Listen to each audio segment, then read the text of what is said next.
እንደዚህ ለሚያይ ሰው ይሄ መጨረሻ ላይ ያለው ዲያሲን ነው ሰው የሚያውቀው። ግን ያለፍክበት መንገድ መከራው ውጣውረዱ የመጣህበት መንገድ ወጣ ገባ ነውና ያንን መናገሩ ለብዙዎች ምናልባት በቃ አቋራጭ የሚባል ነገር የለም ህይወት ውስጥ መታገል ነው ይመስለኛል። አሁንም እኮ እየሞከርኩ ነው ለኔ ኮሜዲ ብቻ አይደለም ማለት ሐሳቡ በጣም ትልቅ ነው። እየሞከርኩ ነው አየህ አሁን ራሱ ካወራናቸው ከኔ ላይፍ ኤክስፒሪየንስ ብዙ ነገር ሞክሬያለሁ። የባህል ተወዛዋዥ ነበርኩኝ። አዎ እኔ እድሜ እኮ ቆሰው እናንተ ምን አይነት የሆነ አንድ ወር ነው አንዱን ነው አይደል? ባህል ተወዛዋዥ 1-7 ዓመት ሰርቻለሁ። የት? ቢሾፍቱ ላይ ምሽት መዝናኛ ያው ክሊፕ መስራት እንደዚህ በከባባት በመናምን ነው እና ስነካው አሁን ስፖርት ስለጀመርኩኝ ሰውነቴ ተሳስሯልና እንዴ ሰጣኝ ሲክስ ፓክ አለልኝ እና ሰራ ነበር ያኔ። ከዛ አለፈ ታክሲ ረዳት፣ ሆቴል መስተንግዶ እያለ ከዛ ሁሉንም መሞከር አይደለ ህይወት ሙከራ ነች። ከዛ እነዛ ሙከራዎች ያሲንን አሁን ያለበት ቦታ አድርሰውታል። አልহামዱሊላህ ገብቷል። ግን እየሞከርኩኝ ነው። ሴንስ ጉዳዩን ሳነሳው ወደ ሆነ ፍሬም ብቻ ከወሰድከው ጠባብ ነው። እኔ የሞከርኳቸው በጣም ብዙ ነገሮች አሉ። በጣም ጉዳዩ ጥልቅ ነው፣ አውዱ ጥልቅ ነው።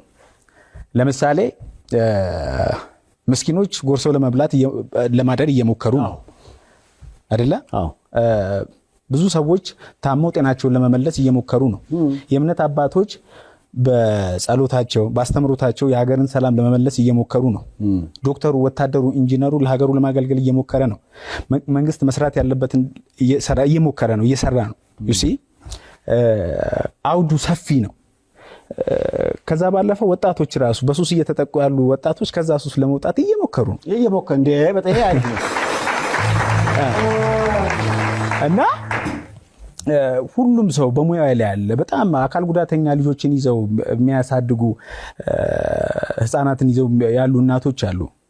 እየሞከሩ ነው ለመስራት፣ በቃ ለማሳደግ እየሞከሩ ነው። ብዙ የማይሞክር ሰው የለምና ያንን ሐሳብ ሳነሳው መሞከር በጣም መሰረታዊ ነገር ነው።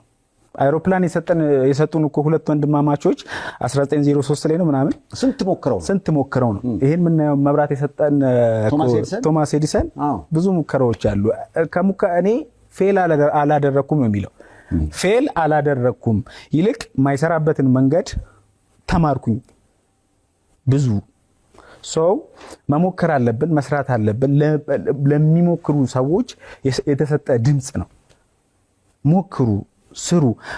አንዳንዴ ያስተውለህ ከሆነ ቤት ውስጥ ከሚሞክር ልጅ ይልቅ ስራ ከሚሰራ ልጅ ይልቅ ቤት ውስጥ ተቀምጦ እንትን በቃ ባህሪው ስለሚወደድ ብቻ የሚከበር ሰው አለ። አንድ ሰበብ ማድረስ፣ አንድ እርምጃ መራመድ ወሳኝነት አለው። በእኛ እስልምና ሰበቡን አድርስ የሚባል ነገር አለ። ለጉዳዩ መሳካት ሰበብ አድርስ፣ የሆነ ነገር አድርስ። ያኔ አላህም ይረዳሃል። ገብቷል? የፈጠረ አምላክ ይረዳሃል። ሰው እኔ የኔ ቃል ነው ብዬ አላስብም። ከፈጣሪ የተሰጠ አሪፍ ፖይንት ነው። ግን ደግሞ እንደ ሀገር ተወዷል። ወዳችሁታል እናንተ? እንዴት ነው?